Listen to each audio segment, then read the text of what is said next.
Thank you first of all on behalf of the KPCC and its President D.K. Shiv Kumar ji, former Chief Minister and CLP leader Siddharamaiah ji,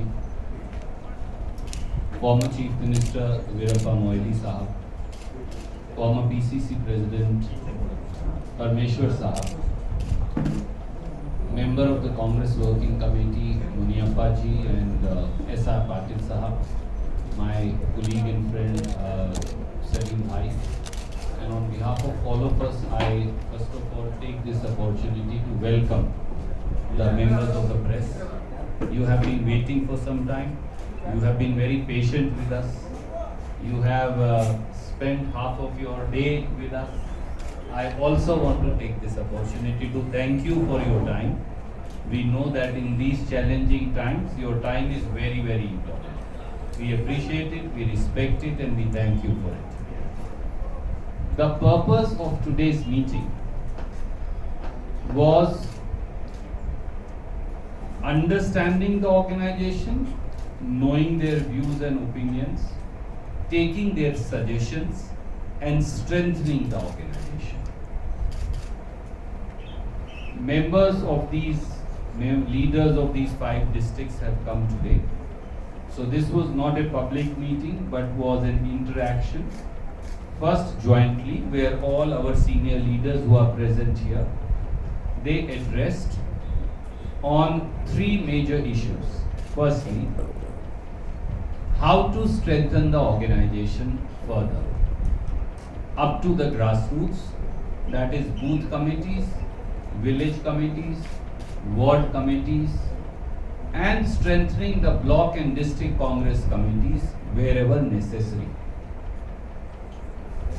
Reorganization of the Pradesh Congress Committee. Since currently our state body does not exist, we, with the help and assistance and guidance of all our senior leaders, propose to do so very soon. So that was our first purpose. The second purpose was to listen to the ideas and opinions of our workers and leaders in the respective districts, including those of our frontal organizations, whether it is the ST district department, whether it is the SC department, the OBC, the minorities, the Youth Congress, the NSUI, the Seva Dal, the INTUC, the Unorganized Workers Congress. District by district, we are hearing their opinion. I'm sitting with them, I'm letting them tell us how to strengthen the party in the district, how to strengthen the organization in the district. The third idea was,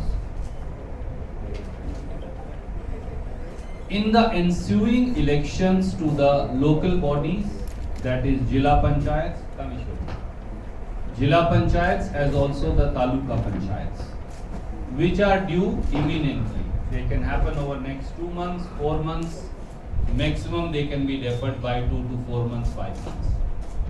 We expect that before the end of this year, there will be elections. They will have elections because that's what the Constitution, 73rd and 74th Amendment mandates and what. How to ensure that Congress party emerges as the single biggest victorious party in these elections, since that can only be done by the district and taluka level leaders.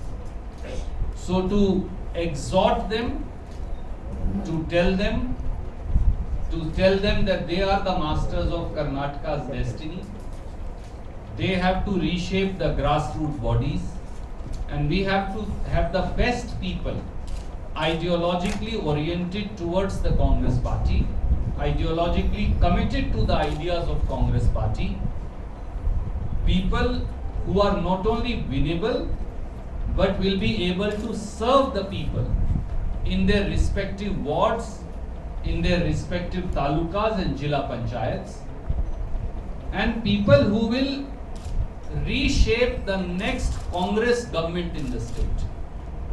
So the enthusiasm that exists around the state, how to translate into a grassroots reality to know their opinions. The purpose of today's meeting and interaction was this way threefold. Of course, Siddaramaiah ji, D.K. Shiv Kumar ji, our other senior leaders spoke about the various challenges that the state faces. The truth is that the illegitimate BJP government, I call it illegitimate because people of Karnataka never elected this government. This is a hijacked government. This is a parachute government. It's an illegitimate government.